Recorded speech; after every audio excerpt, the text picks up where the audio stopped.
Hello guys, Travis here. There was a lot of good games in 2017. So many games that I didn't even know I felt bad about some of the games I left off of the list. Um there is one thing though.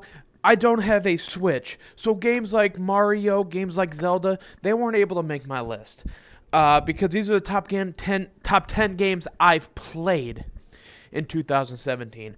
So if you're a big Nintendo fan and you want to see if that'll end up there, it won't be here. I don't have a Switch. These are the top 10 games I played personally. Flary, my partner on the YouTube channel, he will be supposed to be uploading his top games early 2018, somewhere in there, so you look forward to that. But without further ado, these are my top 10 games of 2017.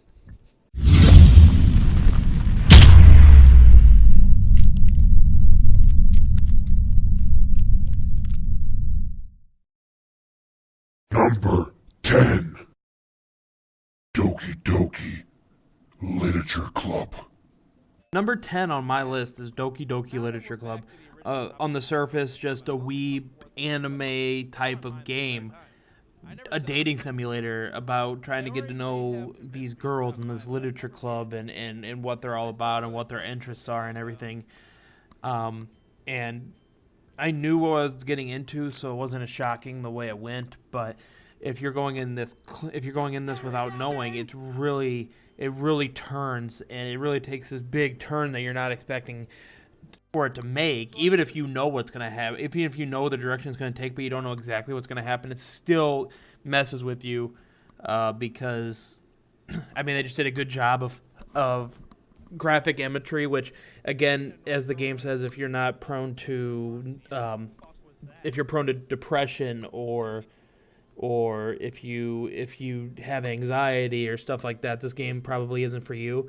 But if you like good psychological horror games, this game's for you, because about a couple hours in, it does take a couple hours. For the first 2 hours, it's pretty much a reading dating simulator, and that's the feel, the vibe it gives off. But after a while, it turns into this horror entity that made the game just so good. Even for kind of game, these are not the kind of games I like. I don't like these type of games per se. I like psychological horror games, but the vibe that the game gave off at first isn't my type of game. The dating simulators, anime dating simulators, that's not for me. It's not something that I personally enjoy all that much. And you can get this moment of you don't like that kind of stuff, like, okay, let's go. But if you know you're going in knowing what is it going to devolve into, it's almost worth reading through, getting to know these characters, because then you get to know more about them later, or what's going on in their head, or what's happening, the twists and turns it takes. It's actually an amazing game. And the best part about this game is it's free. You can go on Steam right now. If you have a computer or a laptop or whatever, you can go on Steam right now and get the game for free. You don't have to pay for anything. I mean, there is a fun pack, but I don't know if that adds anything or not. But the base game you can play for free. So if you don't hate anime, because I know some people would look at it and be like, oh no. But if you don't hate anime and you love psychological horror, this is a game worth playing, because it's actually one of the more shocking games for me for the year. Even though I knew what the game eventually devolved into, it still did it in a way that was so appealing, so awesome, stuff that I enjoy. And the reason it makes the list, the reason it sneaks into the list, is because it's free, because it's a very good game. And it's free, it pushes it up. It should get credit for the fact that it's a good game and it's free. So that's what gets its nods a little bit above the games that were just out of the top 10, which we'll talk about later. Games that I really enjoyed. There's more games than 10 that I love this year, but this is top 10, so I had to go for it. And the fact that this game is free really cemented itself as me thinking that it should be on this list. And so that's why it just slightly gets in at number 10, and it deserves it. The price, the content involved, it's a very, very good game. And based on some of the stuff that decoders and stuff are doing, it seems like we're going to have something similar to this with some of these same characters potentially in 2018. So I'm looking forward to that if that comes true. But other than that, it deserves to be on my list, and that's why it comes in at number 10. Number 9. Assassin's Creed Origins. Assassin's Creed Origins is the next installment of the Assassin's Creed series by Ubisoft. This one going back before all of the games previous to the origin story, obviously from the name, of the Assassins. And, you know, Ubisoft finally took a year off from Assassin's Creed, probably more so for the movie that came out last year. But still, I think Assassin's Creed should come out every year because it'll be better off for it. The other games like Syndicate and Unity were rushed. Syndicate, not a terrible game. Unity was a disaster. Even Syndicate could have been way better. It wasn't memorable at all. And so I think them taking a year off and then coming back to this is was a good idea, and they should continue doing that because this game was really good. The combat was very improved over the past. There was good side missions. Of course, Ubisoft does that thing where all your stuff is repeated throughout the world over and over again, collectible style. But it's a good game, and the Assassin's Creed series is better off for it. I think they need to continue in this direction. Take a year off every single year between Assassin's Creed titles. That way, you're not burning out fans on the series, which was already starting to happen years ago, and you can make a better game for it because this game paid off in the end as a legit assassin origin story that had its moments of letdown, but had even more moments of great gameplay and story and stuff like that. And I mean, I can't say enough that they should take a year off every single time because, like I said, Assassin's Creed is a good series that was a watered down mess, and I think that with this game, it's finally taken back in the right direction. They continue that path. If they start releasing games every year again, that's when it's going to become clogged again and start to become probably repetitive on what they're doing, and everybody's going to get tired of it because the gameplay will probably be repetitive, and it won't be taking leaps and bounds of good things like Origins did. But I love this game. I love that Assassin's Creed went back to what it does best, and I hope that they continue this in the future with the series. I know Ubisoft has this reputation, and I hope they don't pull an Ubisoft, but until then, this is a very good Assassin's Creed game, and that's why it's number 9. Number 8. South Park, The Fractured But Whole. South Park, The Fractured But Whole is the second installment of Ubisoft's South Park series that's helped created by the original creators of South Park, Trey Parker and Matt Stone. A lot of people had some issues with this game. They thought the story was all over the place. Maybe they didn't think the humor hit as much as the first game. I disagree on that front. I enjoyed the humor in this game. Yeah, it's childish, but South Park can be childish with its humor, and it's worked for years, so I don't know why the game gets criticized for doing the exact same thing. I like the combat of it. I really enjoyed.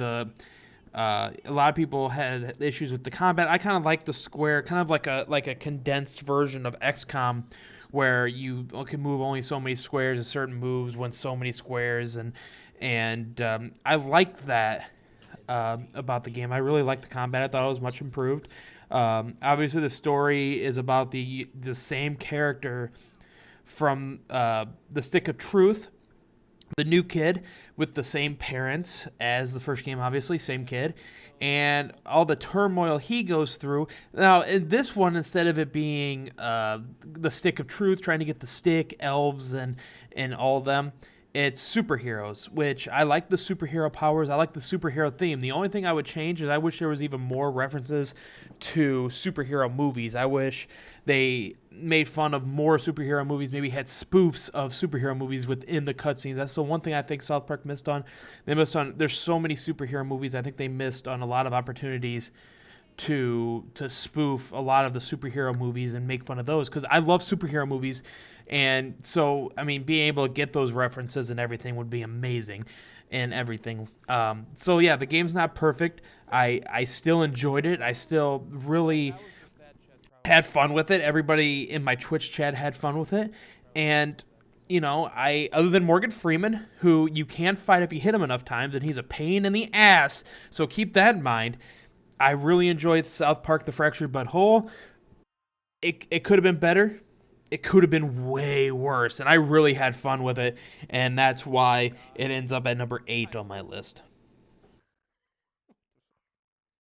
Number 7. Middle-earth, Shadow of War. Number 7 on my list is Middle-earth: Shadow of War. Now, when I initially was playing this game, I thought it was going to be higher, because the initial story is so good. I'm going to say 75% is so good, and and the gameplay is so good. The climbing you can do, it's like the best climbing I've ever played in a video game. With him having Caleb Rimbor with him, he's able to climb higher and faster, and it's some of the best climbing. It's like Assassin's Creed climbing on steroids. The gameplay is really good. It's well crafted. I love the moves in it. It's an amazing game that I thought would be higher on the list. What brings it down for me is the Shadow Wars. After you beat the initial story, you enter the Shadow Wars, which is just a grind. It's a 10-stage long-ass grind. And a lot of it almost looks like they're trying to get you to buy the microtransactions so you don't have to grind all your orcs up and take all that time. I didn't do that. I grinded all the orcs up, and I beat the game. I got the true ending, which in itself is a disappointment. The true ending to me is a disappointment because it's just a cutscene, and it kind of fits into a niche of, you know, into the Lord of the Rings story where you knew it had to go a certain way. I was hoping we would be able to go to the Eye of Sauron. We weren't able to.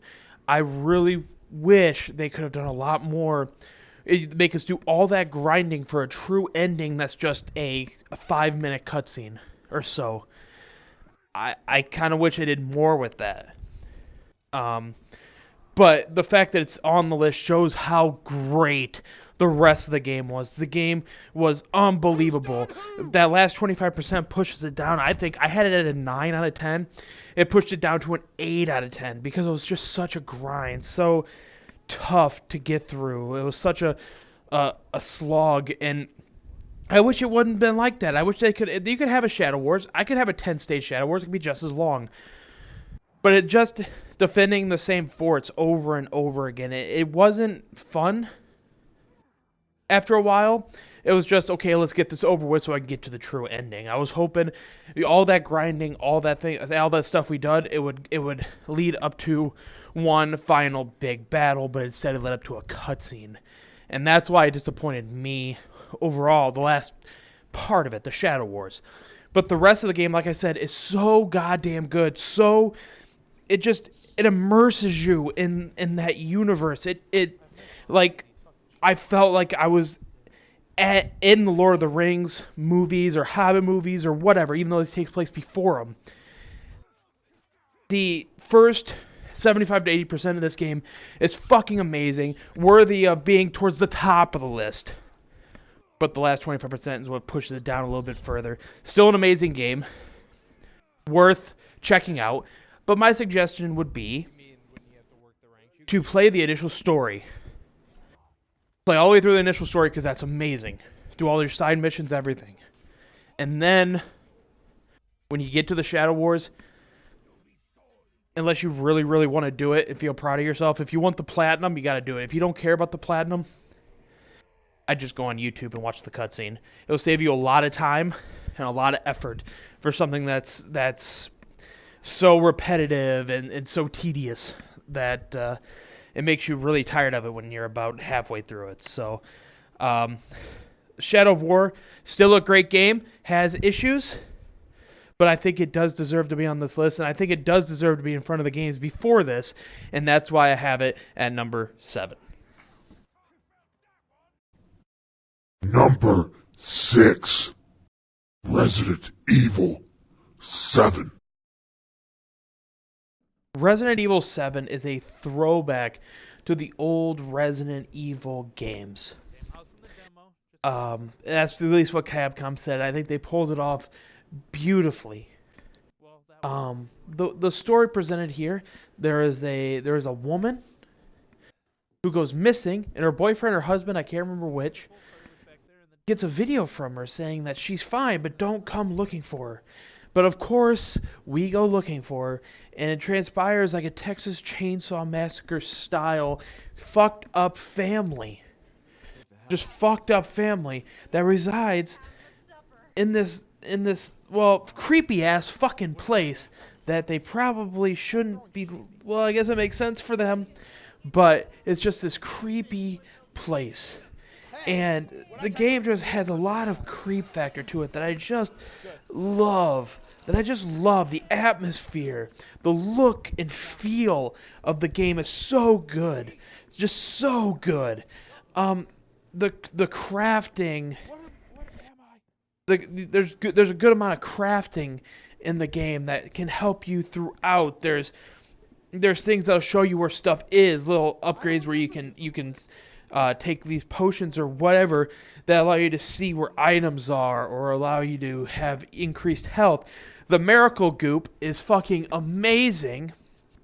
And if you haven't seen the review, there's a good opening for the miracle green goop that you get. And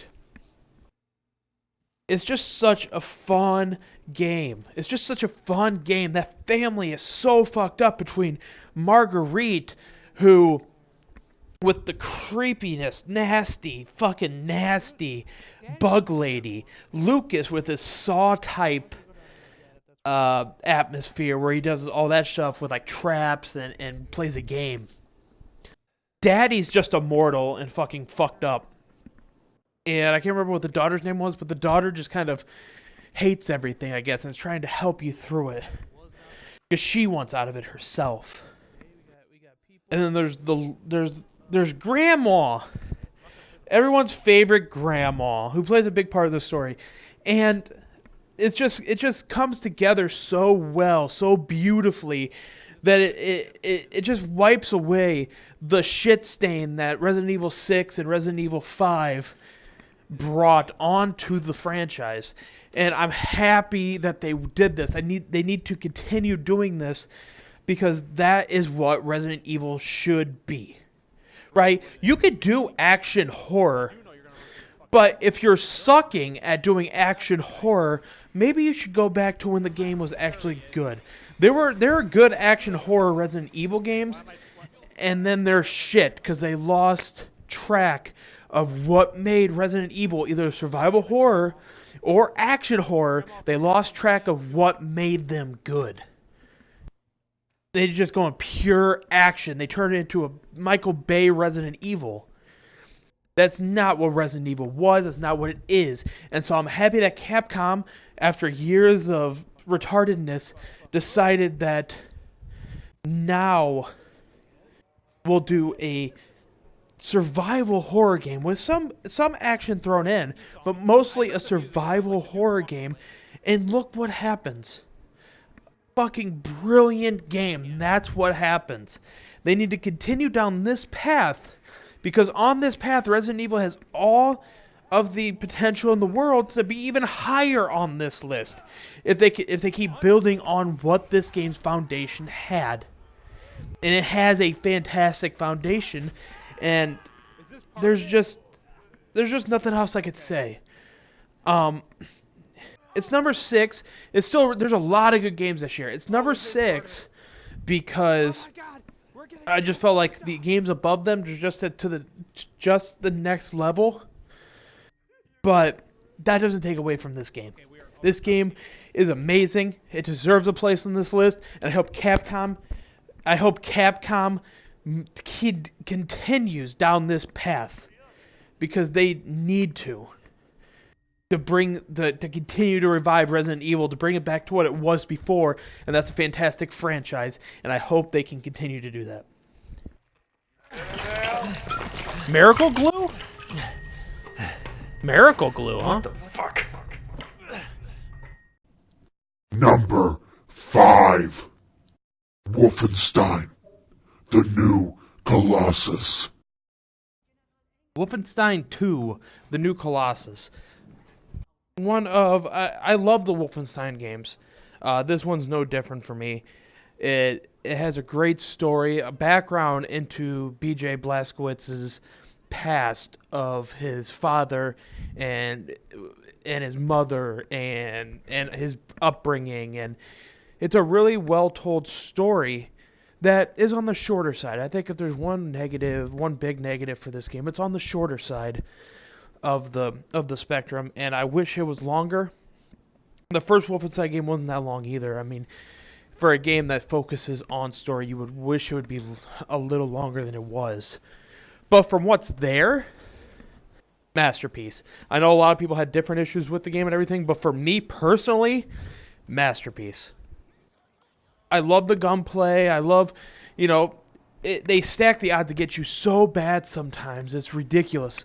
The story's really good. It has its moments of weirdness, especially in the third act, but it's still a very well told story of a continuation of said story from the New Order, and just well crafted. There could have been more maps. I think that more maps kind of comes with the game being longer. With a longer game, there's more maps. I forgot where you were exactly, but the town with the KKK, it looked like just a normal town. I loved that town, and I wish there could have been spent more time with it. I know there's after game stuff where you can go back, but I wish there was just a level in the story where you can just shoot, just have a level there where you're shooting things instead of having to go, because Wolfenstein has this thing where they make you go into underground a lot, and I wish there'd be more vast maps that weren't as much underground and dim. But I don't feel that really hurt the game too much. It's just something that I would want. And other than that, this game, the gun, like I said, the gunplay, the guns you get, the double shotgun is a fucking dream. I love the double shotgun. You get 2 shotguns, you have a double shotgun. But if you don't use the double shotgun, you're doing yourself a disservice. It's fucking amazing. The game's difficult. I'm not very good at it. I'm better at first-person shooters than most things, but still, this game really upset. Actually, I'm not very good at first-person. I'm good at third-person shooters. First-person shooters, I struggle from time to time when the odds are stacked really far against me. People are always like, "Oh, just keep going, just keep going." When I keep going, I die. So the odds are always stacked against you.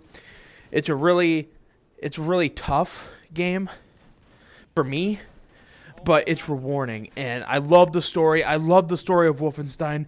It's fucking amazing. I can't wait till they put out a third one, which I know they will, because they kind of sequel baited, which is another negative. I hate when games do that, because the game could have been longer if they wouldn't have sequel baited. But that being said, there's no doubt in my mind, for me personally, that this is the top 5 game of this year. A masterpiece in writing, a masterpiece in gameplay, and I can't wait to see what Bethesda and Machine Games does next. Number 4. The Evil Within 2. The Evil Within 2. A game I was really looking forward to when it was announced at E3, but a game I didn't know what to expect.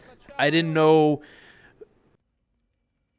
at all what it was going to be. I mean, other than the fact that I knew that his daughter was still alive and he was going to go looking for his daughter, I had no clue what to expect at all. And so going in, it was kind of like I was excited for it, because I love horror games. Horror games are one of my favorites. And this has been a good year for horror games. And it continued with The Evil Within 2. The Evil Within 2 is, I've said this a lot in this list because there's been a lot of good games this year, a masterpiece of action horror, which, people always think horror has to be survival horror, and I also enjoy survival horror, but action horror can also be really good when done right, but it's not always done right. And The Evil Within 2, it builds on everything that was wrong with The Evil Within. All the issues, everything. The story in The Evil Within. Even though I enjoyed The Evil Within, the story was all over the place. The Evil Within 2 has a story, a great story, worth playing, worth going through, filled with emotions, filled with reasons to want to be there, to want to push forward. That's what The Evil Within 2 did, and it deserves the praise that it's been getting. The Evil Within 2 just builds on everything wrong from The Evil Within. Every little issue. They took the player feedback that they got from the first game and they implemented it into this game. Now, the only thing I didn't like about this game at first was I thought that the quote-unquote open world, the semi-open world towards the beginning, once you enter the Matrix, is once you enter STEM, is it didn't seem necessary to me at first. It didn't seem necessary. But as I kept going and as it went along, all those worries faded away as the story unfolded, as you pieced together what happened to your daughter, what happened to your family. As you piece that together, it just becomes one of the better horror stories in a while. Definitely the best horror game story in 2017, without a doubt. And I can't wait to see if they do an Evil Within 3, what they would do with the Evil Within 3, because as of right now, I don't see the Evil Within 3 happening without Sebastian. Sebastian is really good. A lot of people didn't like him in the first game. They thought he was dull. But I think in this game, they really fleshed out his character. They really did a great job of telling a story, a background into this character that we didn't know nothing about. The only thing in the first game that we knew was that his wife had left to look for his daughter, and he hasn't heard from her since. And his daughter was supposed to be dead, but now they're saying she's alive, and she is the core of the STEM in this different location from the first game. She's doing the best for him. And she's in trouble inside STEM. So it's his job to save her. It's his job for him to bring her home. There may be other people with different ideas, but for his job in his head is to bring her home. And it just unfolded beautifully. The boss fights were beautiful. The crafting was good. You can explore. The one good thing about the semi-open world is you could explore.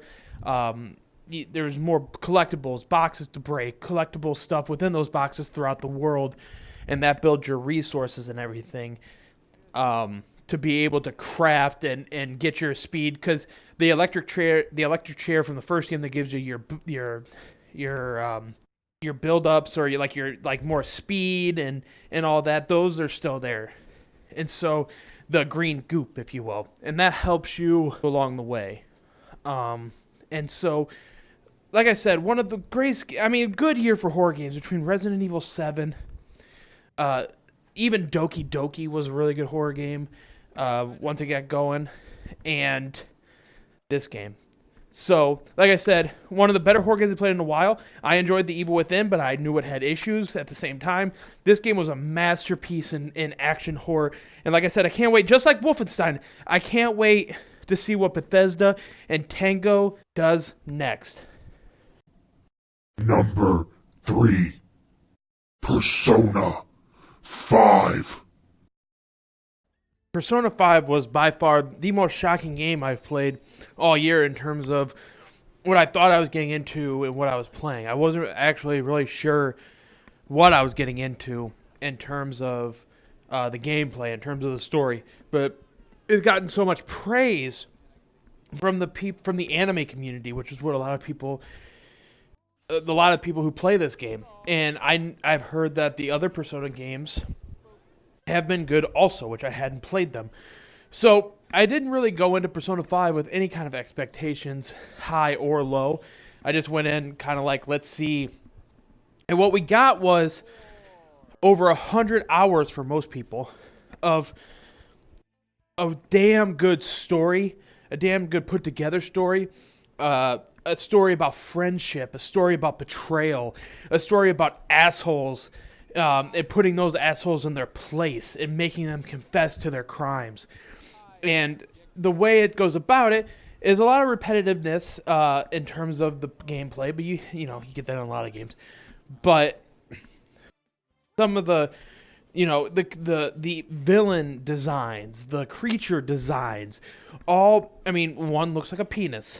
I'm not gonna lie, it's a thing, but it is no doubt one of the best games of 2017.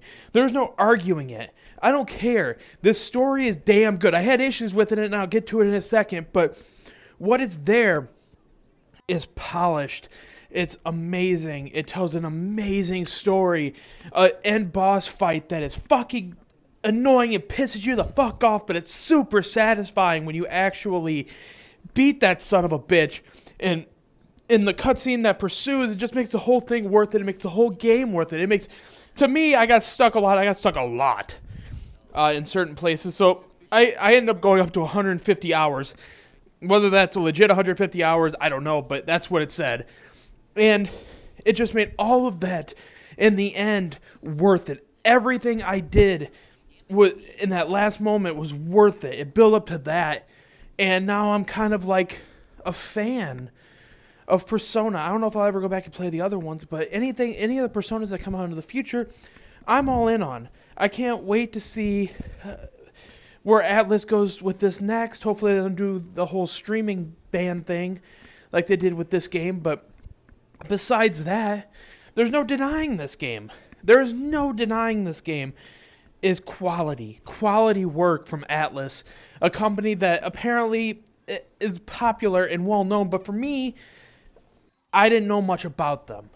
I had never played a Persona game, so I didn't know. But what they showed in this game proves to me that they know what they're doing, and I have faith in them to put out good products in the future, because apparently they have been with the Persona games. So I can't wait to see where this goes. Now, the issues I had was I thought that the turn-based was terrible at times. I thought enemies would just go whenever the fuck they felt like it. They didn't really abide by the rules of the turn base. They just did whatever they wanted at times. Not always, but at times. And it really was an unnecessary thing to piss you off, because at times it was already difficult. You didn't need to get screwed over, And that was one of the things that really upset me the most. The fact that it was spread out. There were sections spread out between save points, and you couldn't save whenever you wanted when you were in the metaverse. So the story was spread out, and it didn't.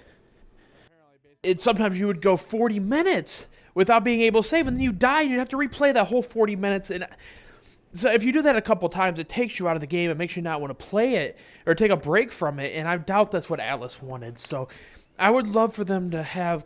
I don't want to be able to save whatever I want, even though it would fucking help, but put more save points in there. And I know a lot of times it wasn't an issue, because you can make it to the next save point easily, but there are palaces in parts where it's really difficult to get to that next save point. So you're dying, but you're dying later on, so you have to do the whole thing over again. And sometimes it sucks. So that's just one of a few criticisms. It was something that really annoyed me to the point where people actually thought I hated the game. I didn't. This game is a fucking masterpiece of work, and it deserves a top 3. If the story, even though the story was a masterpiece, if it was just a little, I gave it a 9 out of 10. If you do what I used to give the negatives on, and You make the whole thing not repetitive with palace after palace, even though they did switch it up, then it would have got that 10 out of 10, and it was close.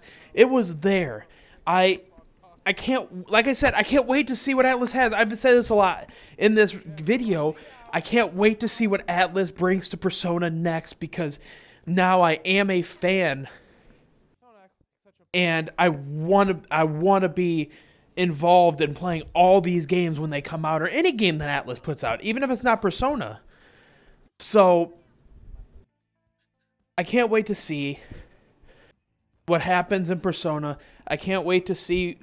I don't know. I mean, this game came out last year in Japan, so I doubt there's like DLC. We would have known about it by now. Maybe there is. I don't know, but I guess we'll find out. But the greatness of Persona just shines through in the end, and that's why it's at number 3.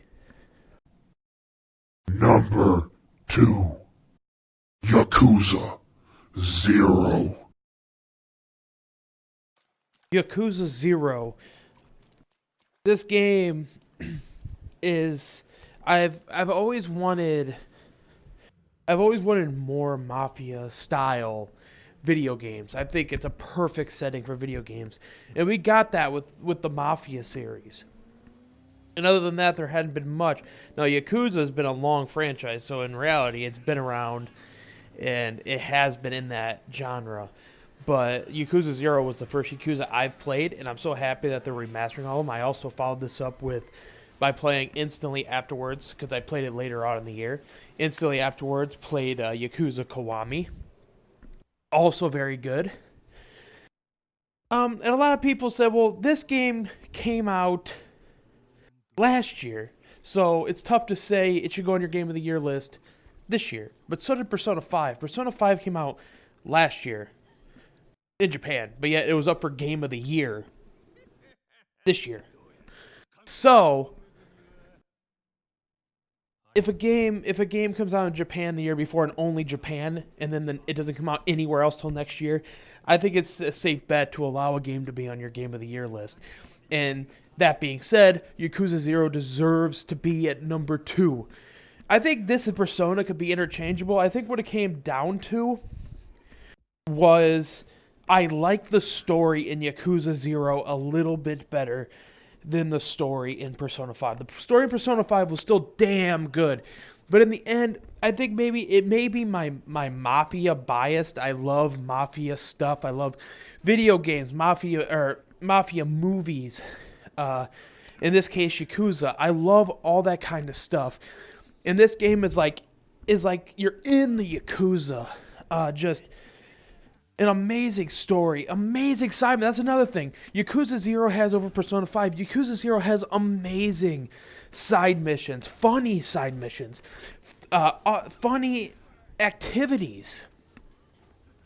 Funny, like you can go bowling, or you can race little miniature cars, and all this little stuff. You have girl fights. There's a girl fighting ring in the back alley of one of the alleys. You can do all this stuff. You can collect pretty much like baseball cards of these women that you can trade in for softcore porn. For the pervs, that's perfect. I can't. But I mean, that's just the side stuff. And there's a shit ton of side stuff. The main story is like 30 hours. Main story is around 30 hours. And that, I mean, you can get way more than that with doing side stuff and stuff like that. The main story alone is 30 hours. And it's an amazing story. It gets you gripped the entire time. Between Kiryu and Goro, both characters playable, both with 2 separate stories that are both amazing. Just both stories are so satisfying, so worth your time if you like Yakuza or Mafia style games. The only thing, if you don't, it's entirely in Japanese, which didn't bother me. I had fun with it. The voice acting in this game, even for a game that I didn't, that isn't in English, was amazing. I was happy to watch the cutscenes. I was happy to watch half an hour straight of cutscenes. So happy, because They were so good. The cutscenes were so good. The story was so good. It deserves my time. It deserves your time. Definitely one of the best games of 2017 and one of the better Mafia games I've ever played. And I can't wait until Yakuza 6 comes out in, I think, March to see where this goes next. Yeah, I haven't played Yakuza 2 through 5. I guess I'll play Yakuza 6 and treat the other ones like prequels. So I may be a little lost, but I really want to know more about this story. And I can't wait till they eventually remaster the other ones so then I can play those. But Yakuza Zero, an awesome, awesome, awesome game with an amazing story, amazing side missions, and amazing activities. Everything about the game's amazing. Outside the graphics of the buildings and stuff, the textures could have been better. But other than that, just an awesome game worth everyone's time. Everyone should go out and play this game. You won't regret it. Number 1. Horizon Zero Dawn. My favorite game of 2017 is Horizon Zero Dawn. Just, I've said it a lot, but this masterpiece is higher than the other masterpieces. It's just, it has that, it's not Witcher 3, obviously, but it has that same vibe where, you can go do side missions, and their side missions are pretty much like their own story. Even usually people, you climb these towers to be able to mark throughout that area where everything is. But in this instance, it's a moving robotic giraffe that you have to climb. It's almost like a game of trying to figure out how to get onto this robot giraffe and climb it to the top so you can stick your stick of power, I forgot what it was called, into the top of the giraffe, and that shows you everything in the area as it sends out a signal. Just everything about this game. This is the only game where I platinum it, and I was fucking happy to platinum it. It was just a treat to play through. A game that I didn't want to see end. A game that when it ended, I didn't know, I wanted more. And we got more with the expansion that just came out. But even after that, I wanted more. This game is a game that I wish just kept giving and kept giving and kept giving. Because everything about it, the robotic animal designs, the gameplay, the story, the visuals, the graphics, amazing. Everything about Horizon Zero Dawn is what a game should be. And it's the standard that I will use on what a game should be to get a 10 out of 10, because that's what this game is. It deserved it. It deserves a 10 out of 10 because this game is on par with some of the greatest games. Is it better than Witcher 3? No. That was a different style of 10 out of 10. Two 10 out of 10s against each other. Don't matter. They're both amazing games. But it's close to on par there. And I love everything about Horizon Zero Dawn. I would change almost nothing about it other than the fact that child Aloy looks like an alien. But she's only there for so long. But other than that, you get a unique story about an outcast who was born an outcast from these tribes of people who look down upon her for being an outcast, even though it's not her fault. Even though it's not her fault that she's an outcast, people look down upon her. They treat her like she's garbage, like she's like the plague. They treat her awful. And as you go along through the story, you build your reputation as you may be an outsider. Even, you kind of get in after a while, but while you may be an outsider, you just might be what protects everything. What wins this war against the robots as you try to figure out, and you're the only one who can figure out how this happened, why you're here, What do you have to do to end this? Because these robots just became out of control. There were some that are predators, and then there's some that used to be just normal robotic, didn't bother anything animals, and then all of a sudden they all started attacking. They were all hostile. How did this happen? That's what you're trying to uncover. You're trying to figure out what caused this. What caused these robotic animals to go insane and all become hostile. You're trying to figure out how they got there in the first place, and what your existence is, who your parents are, because you don't know. That digging deep into it, all that stuff wrapped into one. Horizon Zero Dawn is just how you should make an open world game. Between Horizon, Witcher 3, games like that, if you're going to make an open world game, use those games as blueprints, because they do it right. They do open world games right. And while you have some Assassin's Creed games and other Ubisoft games that just do open worlds to do open worlds and there's not much to them, or you have EA doing open worlds so they can shove microtransactions up your ass, Horizon does neither. Horizon does what a lot of companies don't do nowadays. They have an open world that's not just an open world to be an open world. It's actually a unique, beautiful looking side missions, like their own story kind of open world. You can get loot crates in the game, but you get them in the game. You don't buy them. They could have easily implemented microtransactions for loot crates. They didn't do that. Horizon did all the right things.